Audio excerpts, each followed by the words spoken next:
കണ്ടില്ല നിങ്ങൾ 5 വർഷം മുമ്പ് മറന്നു വെച്ച കത്രിക എടുക്കാൻ വേണ്ടിയിട്ട് ഇപ്പൊ ഇതാക്കണ കഴിഞ്ഞ മാസമാണ് നോട്ടീസ് അയക്കണത്. എവിടുന്ന്? മെഡിക്കൽ കോളേജിൽ നിന്ന്. 5 വർഷം മുമ്പ് വയറ്റിൽ മറന്നുവെച്ച കത്രിക എടുക്കാൻ പരേതന് തൃശൂർ മെഡിക്കൽ കോളേജ് ആശുപത്രിയിൽ നിന്ന് നോട്ടീസ്. രോഗി മരിച്ചിട്ട് 1 വർഷം കഴിഞ്ഞെന്ന് അറിയാതെയാണ് മെഡിക്കൽ കോളേജ് നോട്ടീസ് അയച്ചത്. 2020 പാൻക്രിയാസിലെ മുഴയ്ക്ക് ശസ്ത്രക്രിയയ്ക്ക് എത്തിയ കൂർക്കഞ്ചേരി സ്വദേശി ജോസഫ് പോളിന്റെ വയറ്റിലാണ് ഡോക്ടർമാർ കത്രിക മറന്നുവെച്ചത്. ആള് മരിച്ച് മണ്ണിന്റെ അടിയിലായിപ്പോയി. എന്നിട്ടാണ് നോട്ടീസ് വരുന്നത്. ഇയാൾ അന്ന് ഈ 5 വർഷം മുമ്പ് ഒരുപാട് സ്ഥലങ്ങൾ കയറി ഇറങ്ങി. ആ മെഡിക്കൽ കോളേജിൽ നിന്നാണ് ഇത് സംഭവം വരുന്നത്, കത്രിക ഉള്ളിൽ വരുന്നത്. എന്നിട്ട് ഇയാൾ എന്ത് ചെയ്ത് കുറെ കയറി ഇറങ്ങിയിട്ട് ഒരു രക്ഷയില്ല. പുറത്തുള്ള ഒരു പ്രൈവറ്റ് ഹോസ്പിറ്റലിൽ നിന്ന് ഇത് മാറ്റി. അല്ല, ഇവര് തെറ്റ് സമ്മതിക്കുന്നില്ല. എന്നിട്ട് 5 വർഷം കഴിഞ്ഞിട്ട് ഇപ്പൊ താക്കണ ഇയാൾ കഴിഞ്ഞ മാസം ക്യാൻസർ വന്ന് മരിച്ചു. ആ ആൾക്കാണ് നോട്ടീസ് അയച്ചത്. മെഡിക്കൽ കോളേജിൽ വരൂലല്ലോ, കത്രിക പോയില്ലേ. നോട്ടീസ് അയച്ചേക്കണ എന്തിന്? നേരിട്ട് ഹാജരാകാൻ വേണ്ടിയിട്ട്. മരിച്ച ആളെ എങ്ങനെ വരിക എന്ന് ആലോചിച്ച് നോക്ക് നിങ്ങള്. ഇവരൊരു കോമഡി. എന്നിട്ട് അയാള് അന്ന് കുറെ നീതിക്ക് വേണ്ടി പോരാടിയിട്ട് മനുഷ്യാവകാശ കമ്മീഷനിലും പിന്നെ കോടതിയിലൊക്കെ പോയിട്ടുണ്ട്. അങ്ങനെ മനുഷ്യാവകാശ കമ്മീഷൻ അന്ന് 3 ലക്ഷത്തെ നഷ്ടപരിഹാരം വിധിച്ച് അതൊക്കെ കിട്ടിയിട്ടില്ല. പാവം ആ ക്യാൻസർ ഒന്ന് മരിച്ചു. ഒറ്റപ്പെട്ട സംഭവം കേട്ടോ. ഒന്നാമത്തത്. രണ്ടാമത്തെ സംഭവം ഒറ്റപ്പെട്ട ഒന്നാമത്തെ സംഭവം. രണ്ടാമത് വേറെ ഒന്നും ഒറ്റപ്പെട്ട് വരുന്നുണ്ട്. ഒന്ന് നോക്കിക്കോളൂ. കത്രിക 2 ഓപ്പറേഷന് പോയ കത്രിക ഫ്രീ.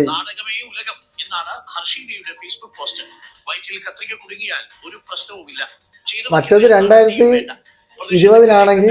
ഇത് 2017 ആക്രമിച്ചവരെ അറസ്റ്റ് ചെയ്യുന്നുവെന്നും ഹർഷീന.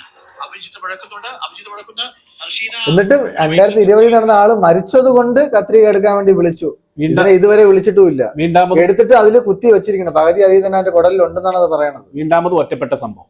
ഇത് ഒറ്റപ്പെട്ട സംഭവം. വീണ്ടാമത് ഇതിങ്ങനെ ഒറ്റപ്പെട്ട സംഭവം എന്ന് പറഞ്ഞാൽ മനസ്സിലാവില്ല എനിക്ക്. ഇനിയുണ്ട് ഒറ്റപ്പെട്ട സംഭവം. ഇനിയുണ്ട്, വരാണ്ട് ഒന്നും കൂടി ഉണ്ട്. കണ്ടോളൂ. വേറെ ദുഃഖകരമായ വാർത്തയാണ് നെടുമങ്ങാട് എന്നും വരുന്നത്. മൂന്നാമത്തെ ഒറ്റപ്പെട്ട സംഭവം. ഒറ്റപ്പെട്ട സംഭവം. ബിനിൽ എന്ന പിതാവ്, അവരുടെ കൈകളിലേക്കാണ് നവജാത ശിശു മരണപ്പെട്ട് ആ ആശുപത്രി അധികൃതർ കൈമാറുന്നത്. എത്രമാത്രം വേദനാജനകമായ വാർത്തയാണ്. സാധാരണ സംഭവിച്ചാൽ ഒരു ചികിത്സാ പിഴവ് കാരണം സംഭവിച്ചതാണ് ഗൗരവതരമായ ആരോപണം. നാട്ടിലെ അതിസമ്പന്നർമാർ പോലും സർക്കാർ ആശുപത്രിയിൽ ചികിത്സ. മൂന്നാമത്തെ ഒറ്റപ്പെട്ട സംഭവം. ഒരു പാവപ്പെട്ട 10 മാസം ഒരു കുഞ്ഞിന് വേണ്ടി കാത്തുനിന്നിട്ട് ആ മാതാവിനും പിതാവിനും കൊടുക്കണ മരിച്ചൊരു കുട്ടിന്റെ കയ്യിൽ കൊടുക്കണം. ഒന്ന് ആലോചിച്ച് നോക്കി. എന്നിട്ട് ഇവരെ വീണ ജോർജ് തള്ളാണ്. എനിക്കൊരു കാഴ്ച കത്തിൽ പറയാണത്രേ. വീട്ടിൽ വഴക്കാണ്, പ്രസവം നിർത്തിയാണ്, വഴക്കാണ് അത്രേ. എന്ത് പ്രസവിക്കാൻ വേണ്ടിയിട്ട്, വീണ്ടും പ്രസവിക്കാൻ വേണ്ടിയിട്ട് എനിക്ക് വഴക്കാണ്. ആ നാട്ടിലെ ഗവൺമെന്റ് ഹോസ്പിറ്റലിലെ ഫെസിലിറ്റി കണ്ടിട്ട് ഇമാതിരി മലപ്പുറത്ത് 3 ദിവസമായിട്ട് കുടിവെള്ളം ഇല്ല. ഭയങ്കര ഫെസിലിറ്റിയാണ്. കോഴിക്കോട് ഗവൺമെന്റ് ഹോസ്പിറ്റലില് എന്തൊക്കെ അവസ്ഥ. എന്നിട്ട് വരി നിൽക്കുന്ന ആളുകളാക്കണു. അങ്ങനെ വരി നിൽക്കുന്നു. പിന്നെ ഹോസ്പിറ്റലിൽ 3 ദിവസമായിട്ട് കുടിവെള്ളമില്ല. ആ വരിക്കണേന്റെ മരുന്നൊക്കെ പോയിട്ട് അപ്പുറത്തെ പ്രൈവറ്റ് വരി നിൽക്കുന്നവന്റെ അടുത്ത് ആക്കണ ഒരു പെണ്ണതാക്കണ കുഴഞ്ഞു വീണും ചെയ്തു. 3 ദിവസമായിട്ട് കുടിവെള്ളമില്ല. എന്തോ ഒരു അവസ്ഥ. എന്നിട്ട് ആരോഗ്യ ഇതായിട്ട് ഇവർക്ക് നോക്കാൻ സമയം എവിടെ? ഇവർക്ക് ഈ പിന്നെ ഹോസ്പിറ്റലിലെ കാര്യങ്ങൾ നോക്കാൻ ഇപ്പോഴാക്കണ്. പിന്നെ അഭിനയിച്ച് കിടക്കണ നമ്മളെ വീണ ജോർജിന്റെ അടുത്ത് പോയിട്ട് ഓരോരുത്തരും ഇങ്ങനെ മാറി പോയി ഫോട്ടോ വിടുന്നല്ലേ. ആ തിരക്കിലല്ലേ അവര്. എന്തൊക്കെ സംഭവങ്ങൾ. ട്രോഫി കൊടുത്താല ഇങ്ങനെ നിങ്ങള് കോമഡി കഥാപാത്രങ്ങളായിട്ട് ഓരോ ദിവസങ്ങളും. ഫെമിനിസ്റ്റുകൾ എങ്ങനെ വരുന്നത്? അവർക്ക് ഇതൊന്നും നോക്കാൻ. അവർക്ക് രാഹുൽ മാങ്കൂട്ടത്തിന്റെ പീഡനത്തിന് സപ്പോർട്ട് ചെയ്യേ, അല്ലെങ്കിൽ ഷഹനാസിനെ സപ്പോർട്ട് ചെയ്യേ, പിന്നെ ഇങ്ങനത്തെ ആളുകളൊക്കെ സപ്പോർട്ട് ചെയ്യുക, അല്ലെങ്കിൽ നമ്മളെ എന്താ അറക്കല് മറ്റേ ശ്രീലക്ഷ്മി, ഇങ്ങനത്തെ ആൾക്കാരൊക്കെ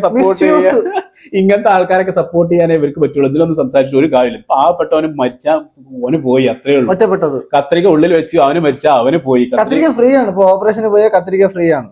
അപ്പളേ നിങ്ങള് ഇങ്ങനെയൊക്കെ തന്നെ നിങ്ങൾക്ക് കയ്യുള്ളൂ. നിങ്ങൾ പറ്റൂലെങ്കിൽ ഇനി 2 മാസം ഇനി തേച്ചില്ല. നിങ്ങൾ ഇറങ്ങി പോയിക്കോളി, പിരിച്ചു വിട്ടാളി. നിങ്ങൾക്ക് നിങ്ങളെ കൊണ്ട് അത്രേ പറ്റുള്ളൂ. ഓരോ ദിവസം കൂടുന്തോറും നിങ്ങൾ പൊട്ടത്തരങ്ങൾ, ആ ഗോവിന്ദമാഷൊക്കെ കണ്ടില്ലേ, അങ്ങനെ ന്യായീകരിച്ച് പൊട്ടത്തരങ്ങൾ പറഞ്ഞ് അങ്ങനെ കോമഡി കഥാപാത്രമാണ്. നിങ്ങളെ കൊണ്ട് ഇനി പറ്റൂലെങ്കിൽ നിർത്തി പോയിക്കാളി, മതിയായിട്ട്. എന്തിനാണ് മനുഷ്യന്മാരായിട്ടിട്ട് എന്തിന്? ഞങ്ങൾക്ക് ഓരോ ദിവസവും പിന്നെ മനുഷ്യനെ പിഴിഞ്ഞ് തിന്നെയാണ്, ഇനി കൊന്നും തിന്നെയാണ്. അപ്പളേ നിങ്ങള് പറ്റില്ലെങ്കിൽ നിർത്തി പോയിക്കാളി. നമുക്ക് അത്രേ പറയാനുള്ളൂ. ഇനി നമുക്ക് ഇതിനെ കുറിച്ച് പറയണ്ട. അത് പറഞ്ഞു വെച്ചിട്ട് ഇവര് ഒന്നാം പുള്ളി വെറുതെ വേറെ ഒറ്റപ്പെട്ട സംഭവം കൂടെ ഉണ്ട്. അതുകൊണ്ട് പറഞ്ഞുതരാം. സംഭവം ഒറ്റപ്പെട്ട സംഭവങ്ങളേ ഉള്ളൂ. സാധാരണ എല്ലാരും ആംബുലൻസിലാണ് വരണത്. ഇത് ബൈക്ക് പിടിച്ച് വന്നിട്ട് ആംബുലൻസിൽ വീട്ടിൽ പോയി ആളെ ഞാൻ ആദ്യമായിട്ട് കാണുകയാണ്.